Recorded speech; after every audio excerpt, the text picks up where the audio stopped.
أبي هريرة رضي الله تعالى عنه قال النبي صلى الله عليه وسلم إذا مات الإنسان انقطع عنه عمله إلا من ثلاثة أو صدقة أو جارية أو علم فتوا به أو ولد صالح يدعو له.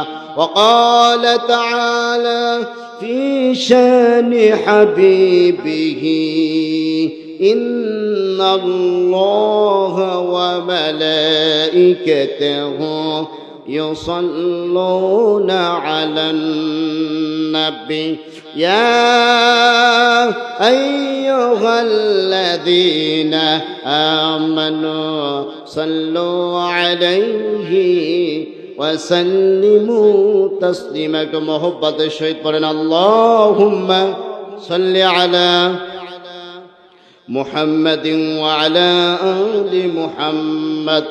যে সমস্ত সামনের ভাইয়েরা পড়তেছেন, পিছনের ভাইয়েরা পড়েন, সবাই মহব্বতের সহিত পড়েন। রাসূলের উপর একবার দরুদ পড়লে আল্লাহ পাক 10টি রহমতের সাকিনা নাজিল করে দেয়, বলেন আমিন। এই জন্য সবাই মহব্বতের সহিত পড়েন।